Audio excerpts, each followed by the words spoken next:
Okay, now what? Got the time. Yeah, it's exactly 10:10. Thanks. I meant it's 10 minutes after 10. You're wrong. My watch says 15 after 10. You've got a watch? Sure. Then why did you ask me the time? Want a cigarette? No! Well, good night. Good night. Look, lady, stop following me. Oh, it's you again. Yeah, fancy meeting me here. Can't I give you the slip? Please! I couldn't accept a thing like that from a strange man. All right, what do you want this time? Got a road map? A road map? Are you lost? No. May I make a suggestion? Get lost! Well, good night. Good night. Well, I've had enough of this, little lady. You've seen the end of me. Yes, for 2 blocks. This time I'll lose you. Hey, taxi! Let's get out of here, cabbie, but fast. Here's my house, cabbie. Pull up. That was real driving, buddy. Keep the change. Good night. Good night. Oh no. How did you get here? On the back of that cab. Who are you anyway? Oh, no. I'm too smart to tell you who I am. If I did, you'd complain to my husband, George Burns. Oh, so you're Gracie Allen. How did you find out? You forget I'm a detective. Oh.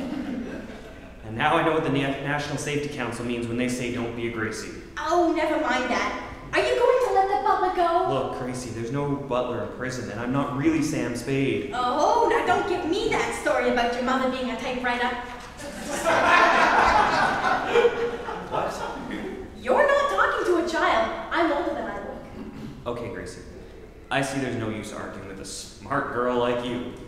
I'll see that the butler gets out, and I'll get him the best mouthpiece in town. Get him out first, fix his teeth later. Okay. Good night. Well, Lieutenant, I thought that would be the end of the episode. But it wasn't, eh? Brother, you haven't heard anything yet.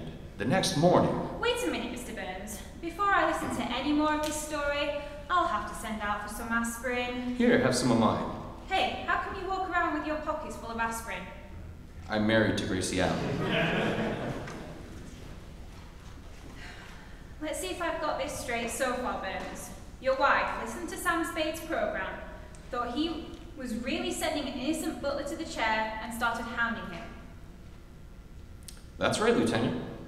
What did you think, Spade? I didn't know what to think, Lieutenant. The surveys tell me I have 10 million odd listeners, but I didn't think any of them were that odd. Well, anyway, to get rid of her, you told her that you'd free the butler. Yeah, but that didn't satisfy Gracie. She demanded to see the guy. That's when Spade came to see me. I told him to ask me something easy, like getting a Westbrook pledger to dance with Eva Helga. He asked me to make Gracie leave him alone. What did you say? Eleanor Roosevelt. Mr. Burns, why do you put up with a wife like that? Oh, I'm too old to go back to Gus Edwards. Beside which, I happen to love her. Well, so what did you two decide to do? There was only one thing we could do. That was dig up the actor who played the butler on my radio program and let Gracie see him. Which we did. Yeah, and that's when we really got into trouble. Tell me just what happened. Okay, Spade was giving the guy his final instructions. Remember, Claude, you are Jenkins the butler and I have set you free. Don't worry. I'll have Mrs. Burns crying like a baby. In radio, they don't call me the male Ma Perkins for nothing. Well, come on. Gracie's in the next room. Honey, here's Sam Spade. Yes, Mrs. Burns, I have freed the butler. Here he is. How do you do, madam? It is the butler. I recognize that voice. Oh, I'm so happy for you, Jenkins. What will you do now that you're free?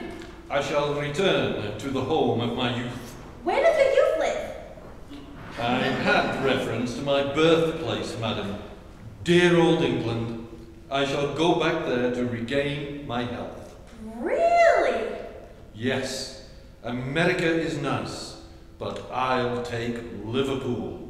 Oh, you don't have to go to England for Liverpools. They're made right here. Ah, yes, that's Carter's little Liverpools. They take them and they basically pad them around Liverpool is the name of a city. Yes, now thank Mrs. Burns for getting you out of jail and then disappear. Madam, your beneficent intervention has terminated a most injurious and humiliating incarceration. You'll never know what that means. I won't unless you shorten the words. Goodbye, Jenkins. Farewell all. I go to a new and better life. Goodbye. Write me from Kidney Creek. Liverpool. Well, I was in the right neighborhood. Goodbye. Well, that takes care of that, eh, George? You said it. I'll be running along too. Goodbye, Gracie. Just a minute.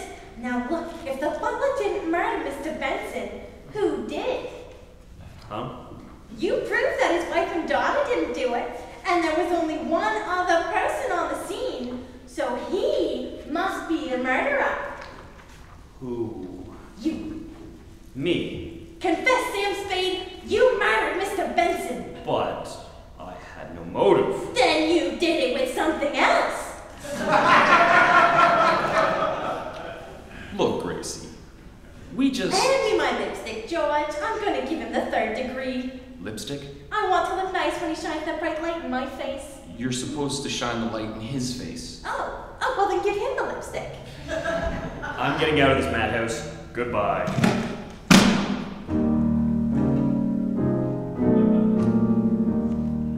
Well, Lieutenant, Spade ran out of that house like after he was seeing a ghost. Which was true because from then on, Gracie started haunting him, trying to make him confess. Yeah, she found out that my radio sponsor was Wild Root Cream Oil, so she disguised herself with a big hat and veil and knocked at my door. Sam Spade? Yes? How do you do? My name is Wild Root. Wild Root? Perhaps you know my husband, Willie Cream Oil? My full name is Mrs. Wild Root Cream Oil. I'm the wife of your sponsor. Now look. I understand you murdered a Mr. Benson. Now that's strictly forbidden in your contract. Mrs. Cream Oil? You look like Gracie Allen to me. Flattery will get you nowhere. Now, if you'd like to confess, perhaps we can get you off of life imprisonment.